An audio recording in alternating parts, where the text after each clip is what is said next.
Bismillahirrahmanirrahim. Assalamualaikum warahmatullahi wabarakatuh. Di video kali ini itu Pak Din akan menunjukkan hubungan lingkaran dengan lingkaran ya. Karena ini tulisannya banyak, ini Pak Din langsung pakai catatannya Pak Din sendiri ya. Jadi hubungan lingkaran dengan lingkaran itu ada beberapa. Di sini udah Pak Din sortir ya. Yang pertama, kalau dia tidak bersinggungan. Kalau dia tidak bersinggungan berarti mungkin gambarnya seperti ini, dia pisah, atau mungkin dia sepusat. Nah, kayak gini. Kita analisa dulu yang pisah dulu ya. PQ itu kan jarak antar titik pusat. Kalau kita lihat ketika dia pisah, jarak antar titik pusat akan lebih besar dari jari-jari lingkaran besar ditambah jari-jari lingkaran kecil. Nah, jadi kita dapat nih, oh kalau dia seperti ini modelnya, di mana jarak titik pusat lebih besar dari jari-jari besar sama jari-jari kecil, maka dia pasti lingkarannya berpisah ya, tidak bersinggungan. Nah, terus yang berikutnya yang ini, kalau kita lihat di sini jarak titik pusatnya 0 ya, karena dia titik pusatnya sama. Berarti kalau titik pusatnya sama, kemungkinannya dia lingkarannya berada di dalam lingkaran gitu. Terus mana yang di dalam, mana yang di luar? Ya kita tinggal lihat jari-jarinya. Kalau jari-jarinya lebih kecil berarti dia berada yang dalam. Kalau dia saling bersinggungan, bersinggungan itu ternyata ada dua, yaitu bersinggungan di luar ya, di luar, sentuh tapi di luar. Yang ini sentuh tapi di dalam.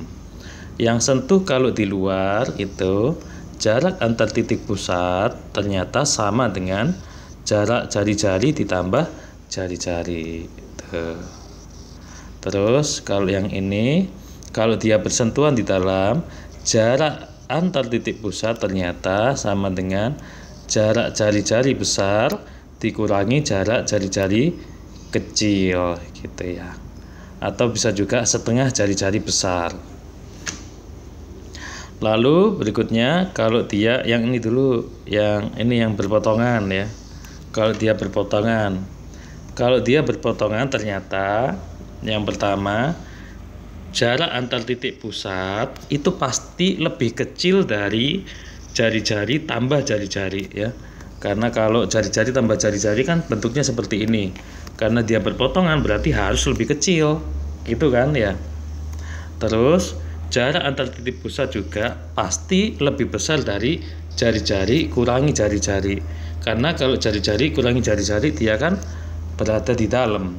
Jadi kalau di tengah-tengahnya atau berpotongan, jarak antar titik pusat harus lebih besar dari jari-jari kurangi jari-jari dan lebih kecil dari jari-jari tambah jari-jari. Saya rasa ini simpel sekali. Kalau kamu catat ulang mungkin kamu akan paham. Nah, gimana kalau dia di dalam lingkaran? Kalau dalam lingkaran dia berarti dia agak sepusat tapi juga agak bersinggungan ya. Di sini kalau kita lihat jarak antar titik pusat ternyata dia lebih kecil ya. Lebih kecil dari jari-jari besar ya.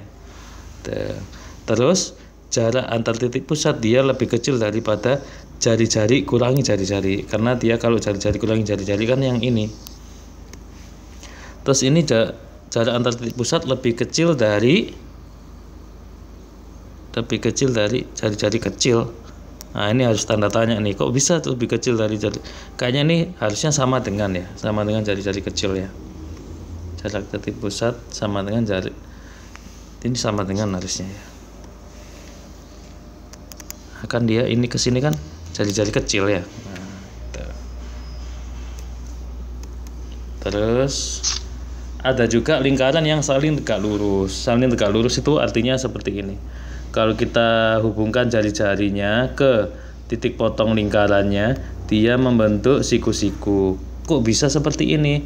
Iya, asalkan yang ini jari-jari kuadrat tambah jari-jari ini kuadrat akan sama dengan panjang antar titik pusat. Nah, di sini kan dia menyebabkan nanti siku-siku. Ini kan Pitagoras ya.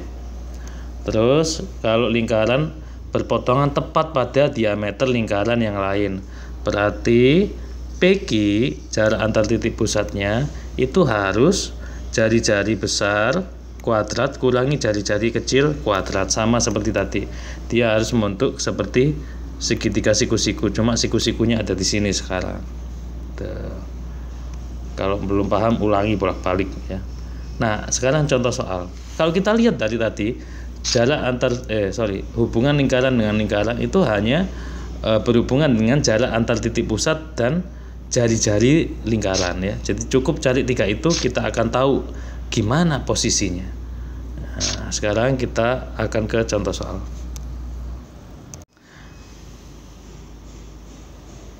Nah, di sini Pak Din sudah siapkan contoh soal ya.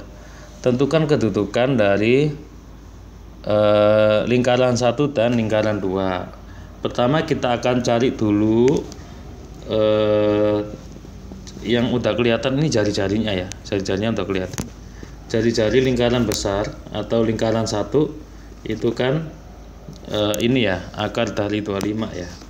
Berarti 5. Jari-jari yang kecil itu akar 9 atau 3. Lalu jarak antar titik pusat. Titik pusat untuk lingkaran 1 itu kan 1,-3. Lalu titik pusat yang lingkaran 2 itu -2,1. Berarti jarak antar kedua titik pusat ini berapa? Ini kita sebut saja D ya. Jarak titik pusatnya ya. Atau tadi kita sebut PQ ya, PQ. Tadi kan di rumus kita PQ. Boleh huruf yang lain ya, terserah kamu. Berarti 1 min 2 kuadrat ditambah min 3 min 1 kuadrat. Akar berapa nih? 3 kuadrat 9, 4 kuadrat 16, akar 25. Akar 25. Berarti ketemu 5 ya. Nah, ketemu 5. Nah, yuk kita coba analisa. Kalau kalau R besarnya, kalau PQ kan 5. Lalu kalau R besar tambah R kecil kan 8.